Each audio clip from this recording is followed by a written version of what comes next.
Hi guys, it's me Anshad from MS Solutions. ഇനി എന്തിന് വേറെ സൊല്യൂഷൻ. സോ കെമിക്കൽ ബോണ്ടിങ്ങിലെ ചില പക്കാ ഷുവർ ക്വസ്റ്റ്യൻസ് നമുക്ക് ഡിസ്കസ് ചെയ്യാം വേഗം. സോ ഒന്നാമത്തെ നിങ്ങൾ എക്സ്പെക്ട് ചെയ്യേണ്ട ചോദ്യം ഈ ടേബിളാണ്. കൃത്യമായിട്ട് നിങ്ങൾ എന്ത് ചെയ്യണം, ഈ ടേബിൾ നിങ്ങൾ പഠിച്ചിട്ട് പോകണം. ഓരോ കോമ്പൗണ്ടിന്റെയും ഹൈബ്രിഡൈസേഷൻ, ബോണ്ട് ആംഗിൾ, അതുപോലെ തന്നെ അതിന്റെ ജോമെട്രി കൃത്യമായിട്ട് നിങ്ങൾ അറിയണം. ഓക്കെ, മിനിമം നിങ്ങൾ പഠിക്കേണ്ടത് CH4 നിങ്ങൾ പഠിച്ചു വെക്കണം, PCl5 എന്തായാലും നിങ്ങൾ പഠിക്കണം, അതുപോലെ തന്നെ SF6 നിങ്ങൾ പഠിക്കണം, അതുപോലെ തന്നെ അമോണിയ വാട്ടർ. എക്സാമിന് ഇതിൽ ഏതെങ്കിലും ഒരെണ്ണമോ ഇത് മുഴുവനായിട്ടോ പരീക്ഷയ്ക്ക് ചോദിക്കാനുള്ള ചാൻസ് വളരെ വളരെ കൂടുതലാണ്. എല്ലാം പ്രധാനപ്പെട്ട കോൺസെപ്റ്റുകളാണ്. ഇവിടെ ഒന്നും നിങ്ങൾ വിട്ടുകളയരുത്.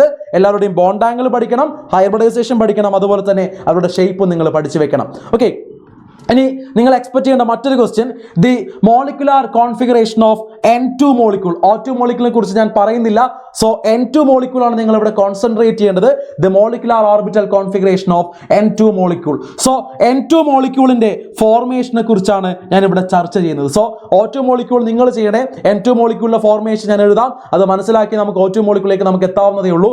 സോ N2 മോളിക്യൂൾസിന്റെ കോൺഫിഗറേഷൻ ആണ് ഞാൻ ഇവിടെ ചർച്ച ചെയ്യാൻ വേണ്ടി പോകുന്നത്. നൈട്രജൻ എന്ന് പറഞ്ഞാൽ അവിടെ എത്ര ഇലക്ട്രോൺസ് ഉണ്ടായിരിക്കുക?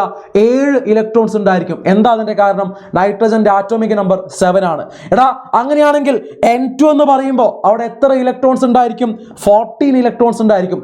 എല്ലാവരും നിർബന്ധമായിട്ടും നൈട്രജന്റെ മോളിക്കുലാർ ഓർബിറ്റൽ കോൺഫിഗറേഷൻ എഴുതാൻ അറിയണം, പഠിക്കണം. So sigma 1s2, sigma star 1s2, sigma 2s2, sigma star 2s2, pi 2px2 that is equal to pi 2py2 that is greater than sigma 2pz2.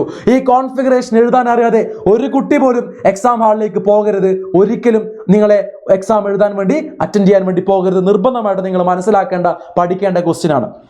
So ഇവിടുന്ന് വരുന്ന അടുത്ത ക്വസ്റ്റ്യൻ, ഇയാളുടെ ബോണ്ട് ഓർഡർ കണ്ടുപിടിക്കാൻ എക്സാമിന് ചോദിക്കും. എന്താണ് ബോണ്ട് ഓർഡർ എന്ന് പറഞ്ഞാൽ?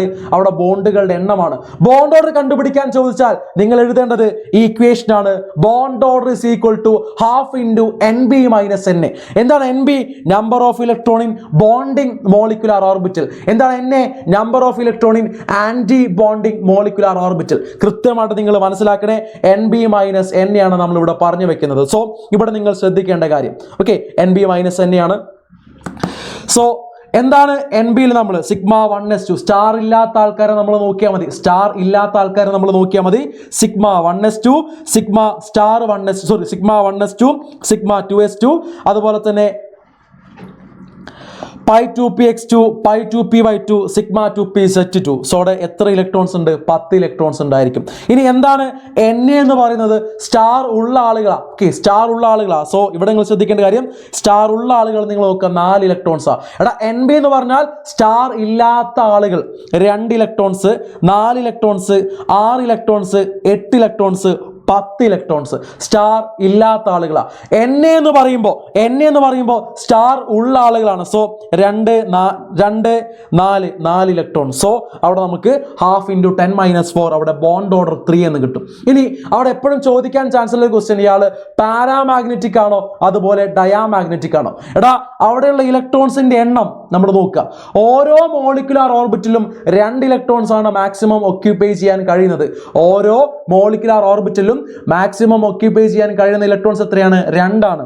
സോ ഏതെങ്കിലും ഓർബിറ്റലിൽ 1 ഇലക്ട്രോൺ മാത്രമാണെങ്കിൽ അവരെ നമ്മൾ പറയുന്ന പേരാണ് പാരാമാഗ്നറ്റിക് എന്ന്. സോ ഇവിടെ അങ്ങനെ ആരുമില്ല, എല്ലാവരും കംപ്ലീറ്റ്ലി ഫിൽഡ് ആണ്. സോ ഇവരെല്ലാം എന്താണ്? ഡയാമാഗ്നറ്റിക് ആണ്. സോ ഈ ചോദ്യങ്ങൾ നിങ്ങൾ കൃത്യമായിട്ട് മനസ്സിലാക്കി വെക്കണം. എക്സാമിനുള്ള ചാൻസ് വളരെ വളരെ കൂടുതലാണ്. സോ എല്ലാവർക്കും all the best. Thank you.